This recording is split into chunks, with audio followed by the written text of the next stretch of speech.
Greetings, my Israelite brothers and sisters, heirs and joint heirs. I hope that this finds you all well. Greetings, my Israelite brothers and sisters, heirs and joint heirs. I think I need to cut my microphone down. This finds you. Okay, I did. I think I cut that all down. So what I've been doing is just sharing a video here, and I have my brother coming back. He is tuned in with us right now here, and I have, let me get my brother straight. Coming back. So he tuned in with us. We were having a discussion, and I told him, you know, I would like to share this discussion with YouTube. And so I'm going to show you something we were discussing. It was basically the plan to salvation. Now, one of the things that we were having a great discussion on was the fact that, and I'm going to, just one second.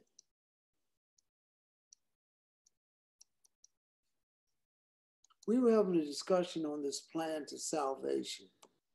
And we were discussing how in Psalms, the 90th chapter, verse 4, it says, "For 1,000 years in thy sight are but as yesterday, when it is past, as long as a watch in the night." So when we were discussing this, we talked about how that this plan to salvation is letting us know that, number one, God has a system based upon 7 days. 7 days. That's day 1, day 2, day 3, 4, 5, 6, 7. And when we look at, I'm going to see if I can make this slide move. Don't know if I can. It's not moving. Okay, wait a minute. It's at the bottom here. Okay. And so when we look at this, a day is 1,000 years. So in 1 Peter 3:8, it says, "But beloved, be not ignorant of this one thing, that one day is with the Lord as 1,000 years, and 1,000 years as one day." And I bring that up because there's something biblical about a week. There's something biblical about 7 days. So when you go back and look at day 1, and it goes day 1 through day 7, look at this next slide. If you replace the day 1 with 1,000 years, you got 7,000 years. And 7,000 years is significant because there's a reason why we're observing the Sabbath. And I'm talking about dispensations now, because every dispensation is 2,000 years. So from creation to the flood, it's been 2,000 years. And from the flood to the death of the Messiah, it's been another 2,000 years, or the second dispensation. And from the death of the Messiah to right now, it's the third dispensation. And remember, each dispensation is 2,000 years. We're almost at the end of the 6th day, which is also synonymous with coming up on the 7th day. The 7th day is the 7th day of rest, and it is during the reign of Christ, during the millennium, where Satan is going to be bound for 1,000 years. So I just want to go back to that, and I want to move you forward. Unleavened bread is also for 7 days. So if you ever wonder, why does the Almighty keep picking 7 days, 7 days, 7 days? Why does he keep picking 7 days? Because he's trying to tell us something. He's trying to give us the plan to salvation and right into the millennium. So when you look at this, Unleavened bread, what we have to be in life, we have to be unleavened during the entire time man is allowed to be in flesh. So I'm going to back this up again, because man is in flesh for 7,000 years. Man will be in flesh unless he's in the first resurrection. And I'm going to show that to you right now. Remember that every 2,000 years is a dispensation. We're at the end, or coming up on the end of the third dispensation, and the day after it will be what we consider to be the 7,000 year, or the seventh day, it will be, or the weekly Sabbath. The weekly Sabbath is equivalent to, let me take you up here, the reign of Christ. Okay, so unleavened bread represents sin-free. Leaven is sin. So man is supposed to be unleavened for 7 days or 7,000 years. So that is the plan to salvation. Now let me show you this next slide. Because the Feast of Unleavened Bread, it says in Leviticus 23:6, it says, and on the 15th day of the same month is the Feast of Unleavened Bread unto the Lord. 7 days ye must eat unleavened bread. Or 7,000 years man has to be sin-free.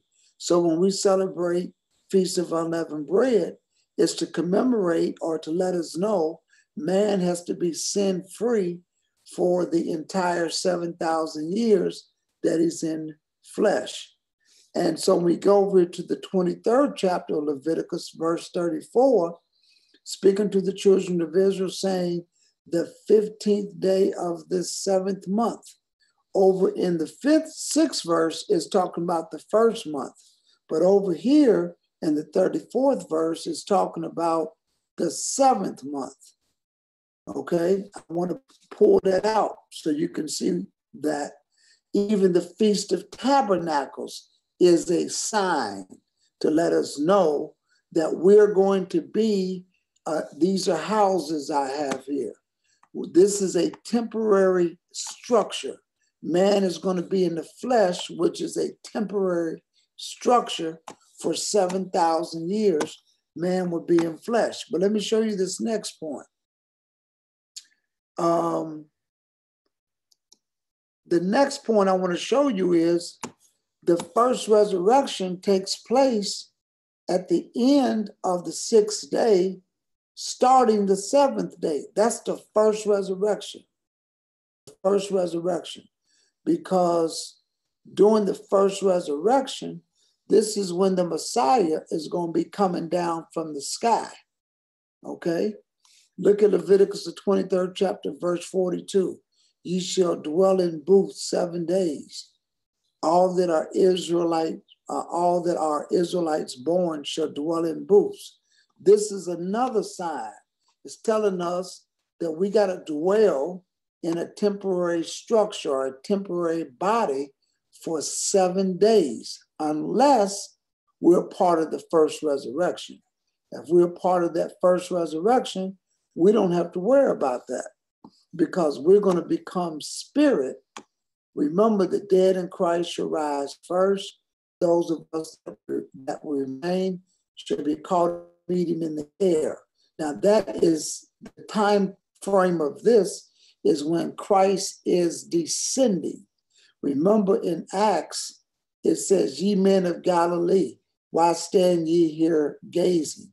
This same Jesus that you see going up, he's going to come right back down and at the Mount of Olives. So let me continue to show you this.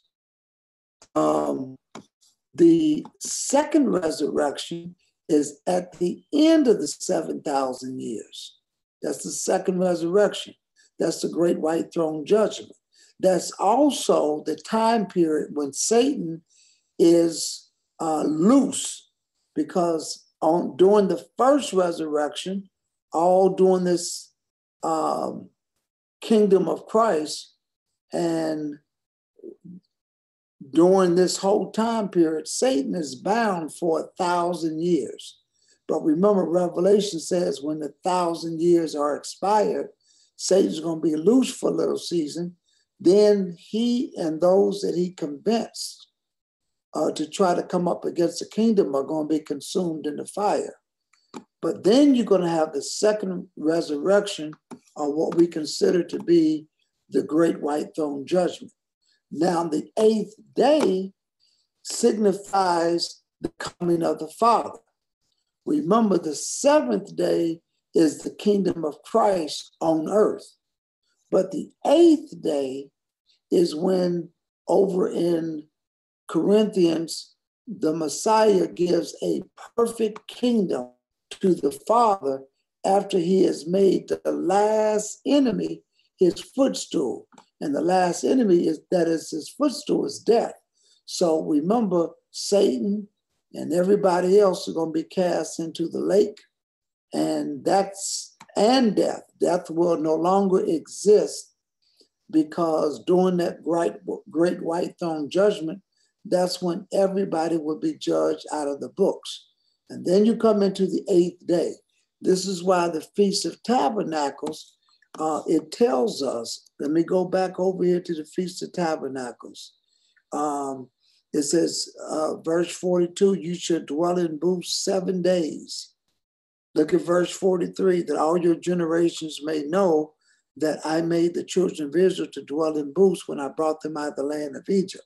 So when we get over here, we're going to be coming out of these booths. Unless we're in the first resurrection, we're already out of that booth. We already have taken on a new body. But after the end of 7,000 years, that is when we become spirit, if our names are found written in the book of life. And that's pertaining to those that are resurrected in that second resurrection. A lot of people don't realize there's 2 resurrections. There's the first resurrection, which is at the beginning of the 7,000 years. And after 1,000 years is expired, after Satan has been bound, he's going to be loose. And there's a second resurrection. And whosoever names were not found written in the book of life, they're going to be cast into the lake of fire, where Satan and the Antichrist and all of that's taking place. But then you got the 8th day, and that's where the coming of the Father is. That's when the Messiah gives a perfect kingdom, ready to become flesh. All of those that are spirit, this is their time. All those that are flesh, this is their opportunity to become spirit on the 8th day. I think I got another slide here. Yes. So that's why he says 1,000 years in thy sight are but as yesterday when it is past, and as a watch in the night. If you notice what I have over here, I got the millennium, the Messiah returns. That's why we observe the Sabbath every week. It is to commemorate that what we're doing is that we're trying to keep the Sabbath. Every week, we're commemorating the millennium. We're commemorating the return of the Messiah. A lot of people think that the Sabbath is only associated with creation and God resting on the 7th day, but is also pointing toward the return of Christ, when he sits on the throne of judgment. And after that, you're going to have the 8th day. The 8th day is when the Father returns.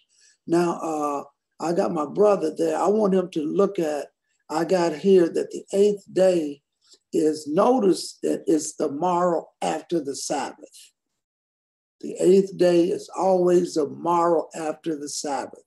This is why Pentecost always, the 8th day also when we observe Pentecost, it takes us right to the morrow after the Sabbath. Notice that. It says, whenever the harvest comes out of the ground, let's say the harvest comes out of the ground on a Thursday. And then it says, when you come into the Sabbath, the morrow after the Sabbath, which will always be day one, you should count 7 Sabbaths. So when you go here, 7 times 7 is 49. The morrow after the Sabbath will also be the 8th day. That's why it's all leading to the plan of salvation. Same thing with Jubilee. It's all about these numbers. It's all about this chart. Jubilee, you're supposed to grow your land for every 6 years. You let it rest on the 7th. Let the harvest grow on the 6th year. Let it rest on the 7th. When you do that, it's commemorating the millennium. But check this out. When you do that 7 times, the morrow after the 49th year of doing that is Jubilee. So this 8th day is a big time here. And remember, that's the Father's kingdom. This is when the Messiah gives a perfect kingdom right here on this 8th day to the Father. This is why he always tries to tell us in these things what they're trying to mean. I'm just fixing my light in here. And we don't really understand that there's so many signs in this. Remember, when a young baby male is born, they're circumcised on the what? 8th day, right there. Did I do something there? Yes. You're circumcised on the 8th day. Right there on the 8th day, you're circumcised. When a woman is on her monthly cycle, she's unclean until when? The 8th day. In the Old Testament, all of the cleansings, you're unclean for what? 7 days, because everything becomes spirit on the 8th day. That's why the circumcision of a young boy is the rolling back of the flesh. You circumcise him on the 8th day and you're rolling back the flesh. Why are we rolling back the flesh? Because on the 8th day, that's when we become spirit. All flesh becomes spirit. So I wanted to share that, my brother. I hope that you got something out of that. I just wanted to share that little short lesson. I know your phone went out and we can't talk to you, but I wish there was a way that we can communicate to get what your feedback on all of this is. So I don't know. Are you still there? Let me go back here. Are you still here? Oh, we can hear you good. Hold on just 1 second.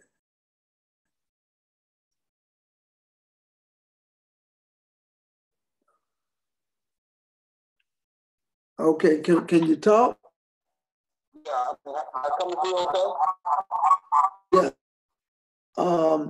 So what do you think? Do you First, sure, I got muffled. yeah, you're a little muffled. Okay, what about now? You're good. It's good now? Yes. Okay. It certainly was a very insightful presentation. And I thought it was very accurate.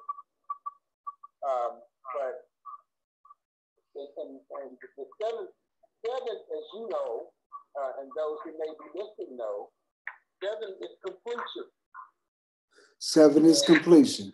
7 is completion, and we can track that from Genesis all the way to Revelation.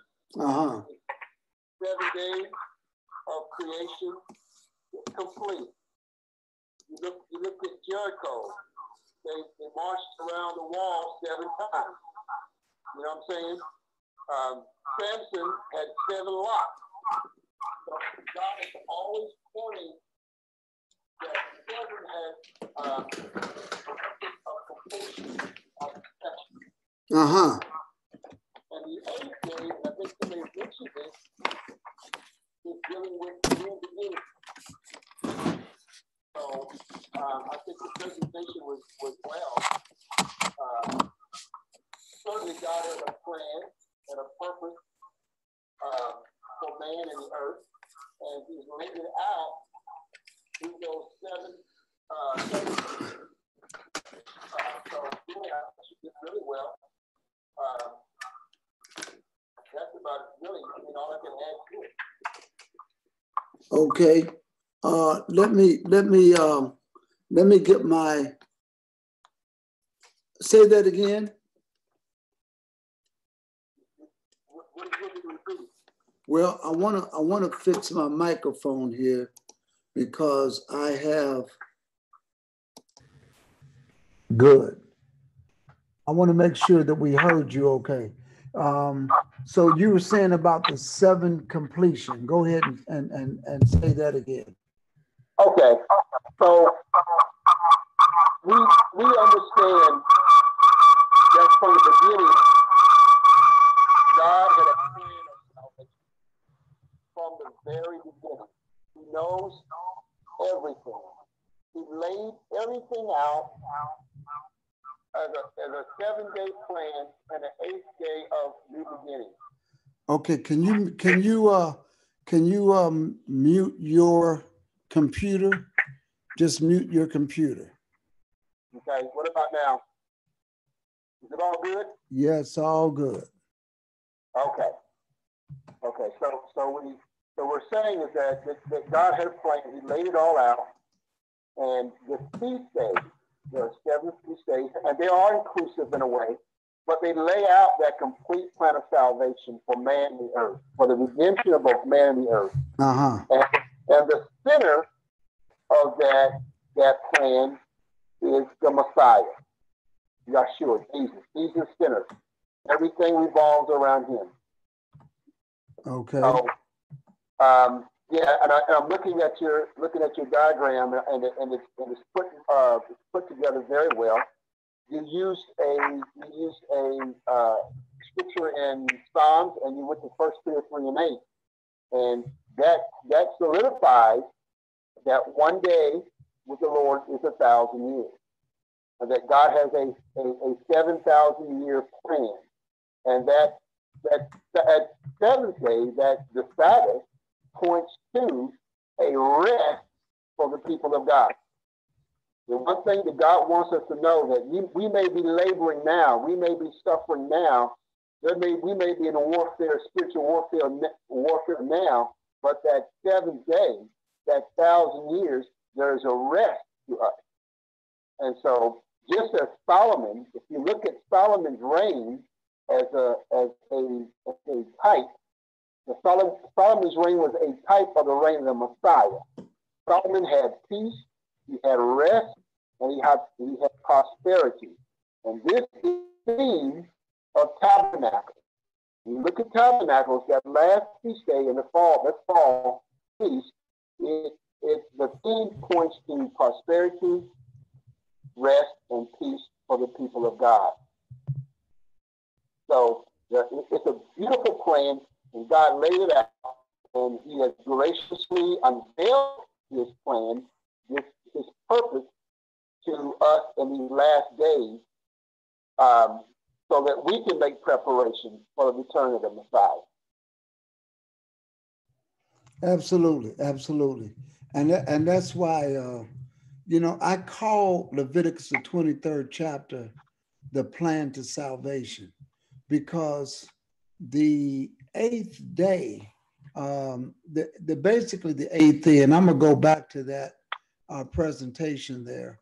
The 8th day is really when, that's what we're trying to get to, because the Father does not return. When we read the book of Revelation, it says, I saw a new heaven and a new earth come down. It says, I saw a new earth come down from heaven.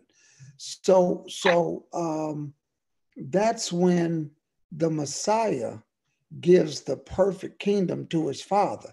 He's going to sit on David's throne in the millennium for 1,000 years. And there's going to be total rest. And this is why we keep the Sabbath. That's one of the reasons why we keep the weekly Sabbath. And I'm going back over there just to show the weekly Sabbath, because the weekly Sabbath is a part of the plan to salvation, which is what he told us. The first thing he gave was in Leviticus, the 23rd chapter. What Satan has done, he wants to throw us off track. So he's changed the day of worship to the first day of the week.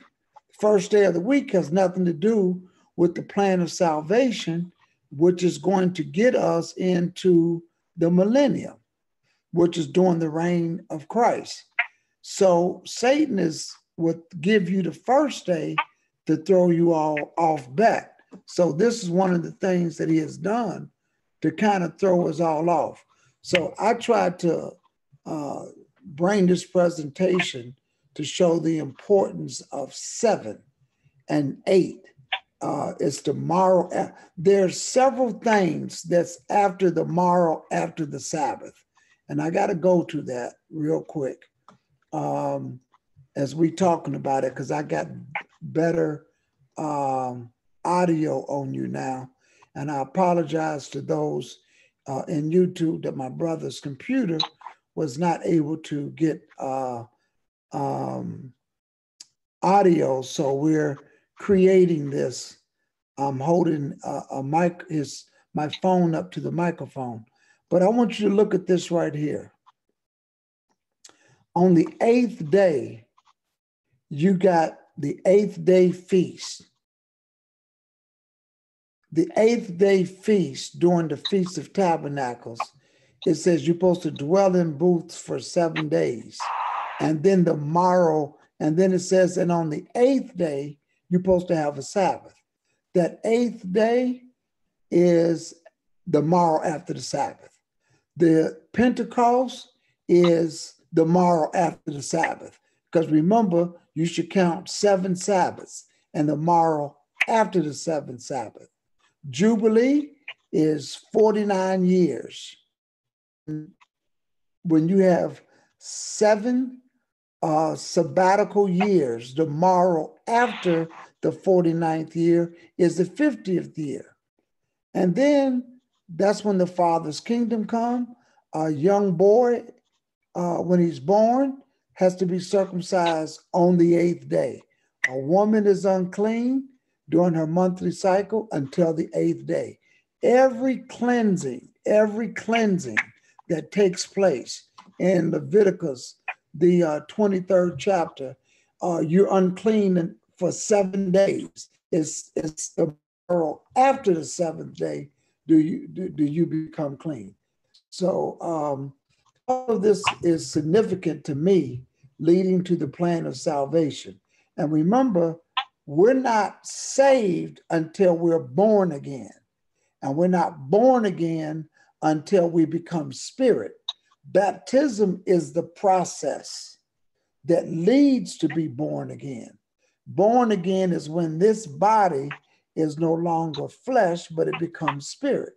So this is why when you look at that 8th day and everything that it stands for during that millennium, it's really trying to show us and tell us something. That 8th day, when the Father comes, the Father cannot come back until everything is in order. When the Father returns, even the Messiah himself should be subject to the one that sent him, which is the Father. And you find that over in Corinthians. So I like this lesson. I like this being the plan to salvation. So we have it so that all of you all that are out there watching us live, it's midnight. We're going to go to bed, but I want to tell you all that all of those, we're using Zoom, and my brother was helping me test it tonight. And we'll be able to invite you into future lessons like this. We'll be able to bring you in as a participant or a panelist or an attendee. If you're a panelist, then you get to be here and share in the discussions. And we like to have everybody be able to do that. And as an attendee, the account that we have, we can have up to 10,000 attendees and up to 100 panelists. So this is going to be great. This is a new method of just teaching the truth. And my brother, that's my oldest brother, all the way in Lexington, Kentucky. Lexington, Kentucky, he's at. So I woke him up. He was in the bed. We were supposed to do this earlier. My computer took a crash. It was just horrible because Satan didn't want us to do this. It took a crash. So now he's talking to me on the phone because his computer, are you on your phone or your computer? Audio is through my phone. The audio is through his phone, but his visual is through the computer. So this is just one. We'll work it out. Yeah, we're going to work this out. So we're going to be able to bring you all some nice lessons in the future. But in the meantime, I want to say happy Sabbath. Don't forget, tomorrow I'll be back at Bethel. We're going to be bringing you the afternoon lesson live right here on this channel at 1:00 p.m. We're coming back from the Great Gathering Hebrew Conference last week. I can't wait to share with the congregation how well we did. And I want to tell my brother, we baptized, I lost count of how many people we baptized. Because as we were baptizing, I know there was 1 or 2 people that were scheduled to be baptized and they were prepared. Other people just got in the water. We came out of the conference. We were in the hotel lobby. They had on their clothes, and they lived in Philadelphia, so they wasn't staying at the hotel. And it was cold outside, but they didn't care. They didn't care about getting in their car with wet clothes on. What was important to them was to be baptized right there and then. They came back the next day, no codes, no nothing. I was a little worried about them, but we had people getting in with their dresses, suits on, hair done. It didn't matter. They got baptized in Philadelphia last weekend at the Great Gathering Hebrew Conference. And we're going to have another one that we're going to be doing. I'm going to put that up.